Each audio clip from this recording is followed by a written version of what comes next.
Hi everybody and welcome back to my channel. I'm trying to remember to say this at the beginning of all of the videos because I don't usually say this on Instagram. But remember to like, comment, subscribe, share, do all the lovely things that we do with videos on YouTube. I am coming today to talk about a topic that I'm a little nervous to talk about. I'm not sure why, but it is a topic that is very near and dear to me, and it is self-care. Now, I'm going to be speaking in the context of women, especially my moms, because it was when I became a mother that I really realized the value of self-care. Now, as women, I believe that we are natural nurturers. We naturally give. We give to our partners, we give to our kids, we give to our parents, we give to our friends. It's just naturally who we are. We're willing to make sacrifices for people that we love. We're willing to be kinder to people that we love, and we're not necessarily as kind to ourselves. A lot of the time we put ourselves on the back burner. And it comes from a lot of things, If you weren't raised in a household where you saw self-care, on your maternal side, for example, your mom, if you didn't see her prioritize that or only do it for herself as a reward for doing work or something like that, or it was given to her as a reward, it's harder for you now to just do that because you believe you deserve it. So self-care is something that I definitely think is high on the priority list. If you don't take care of yourself, you're pouring from an empty cup, and you can only do that for so long without feeling burnt out, without losing a sense of self, without even knowing who you are anymore. You're just a shell of a person running around. So I want to give you guys some tips that helped me when I was at my lowest and needed to move up, and I took self-care on as a method to do that. So the first thing about self-care that I want you guys to understand is that you deserve it. You are worth self-care. And when I say that, what I mean is that when I was just starting out in self-care, a lot of the time I would put my stuff on the back burner, even if I made a plan. So for example, I wanted to go do my nails. I think I would even attract it. Things would just come up, or maybe I thought of a better way that I could spend the money, and I would try to justify and talk myself out of getting something done for myself when I would have done it in a heartbeat for somebody in my household. So that's the first step that you have to take. If you make a plan to do something for yourself, you have to stick to it. You cannot say that, okay, this has come up, or maybe I should do this instead, or this is a better use of my time. You have to prioritize taking care of yourself because you are worth it and you deserve it.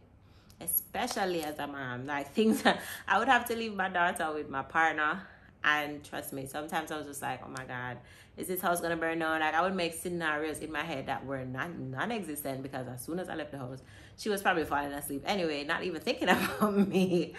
And as a mom, it's a catch-22, because you come out of the house because you're feeling burnt out and tired and you need a break, but you're out of the house and you're thinking about your kid.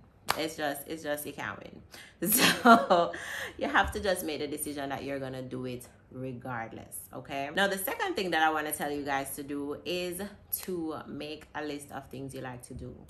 This was particularly hard for me because I felt like I had really lost touch with myself. It was so hard for me to make a list. So I started with a list of 10, and I encourage you to start with a list of 10 as well. Make a list of 10 things you like to do, and it doesn't have to be something outside your home. One of the things that I love to do is to run a bubble bath, lock up in the bathroom with a glass of wine, spin that knob, nobody's coming in, bring my phone, bring a good book, and I just have a good time by myself in the tub. That's one of my self-care rituals. So it can be anything. It can be doing your nails. It can be even something, maybe you like a particular restaurant's food and you just want to go out and have it. Maybe you like to watch movies. Don't be afraid to go do those things by yourself. It's 2020. And anybody can do those things by themselves, right? So make a list of 10 things that you like to do. Once you make that list, I want you to commit to doing one thing off that list every single week, no matter what. I did a challenge that I saw on Twitter to do one self-care item, one thing that was just for you every single day for 30 days. And when I tell you it was the hardest thing I've ever done, and I really had to look into it and say, why is it so hard when I do things for everybody every day that benefit them? Why was it so hard to find something that I could do just for me every single day? Start out with once a week and build yourself up. I mean, you can do this every day.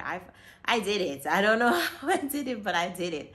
You know, I took some me time. I burnt a candle. I washed my hair. Just little things that I was doing just for myself, something that just benefited me. So start out with once a week. Do something once a week that you love to do. It doesn't matter what it is. You can just go out and have a good time. Now, the last thing that I would encourage you to do is to keep growing that list. Don't let that list stay at 10. Keep constantly adding to that list. And to be honest, the more you take care of yourself, the more self-confidence you're gonna build. And the more you'll realize the kind of person that you are. It'll be easier for you to say no to things that don't serve you. It'll be easier for you to prioritize your needs over the needs of others. It'll be easier for you to see self-care as you needing to make sure that you're okay so that you can make sure everyone else is okay. It's not a weakness. It's not something that you need to look down on. Your mom or whoever, whatever maternal figure raised you was not Superwoman. They needed breaks too. You just didn't see them. So you saw them always at their best. But understand that everybody is human and everybody needs to take care of themselves and take a break. It's not a sign of weakness. It's normal. So once you keep growing that list, the confidence grows. You start to get back in touch with yourself and you know what exactly serves you and what doesn't. So these are very practical self-care tips. I didn't come on here to tell you how to run a bubble bath. I didn't come on here to tell you how to light a candle. I came on here to give you it real, raw, uncut. This is the kind of things that you need to deal with when you're dealing with self-care, especially as a woman and as a mom. All right, guys. I hope you enjoyed the video. Remember, like, share, subscribe, comments, any questions you have, you can drop them in the comment section and I will respond to every comment that is there, every question that is there. Feel free to ask. All right, take care, guys. Bye.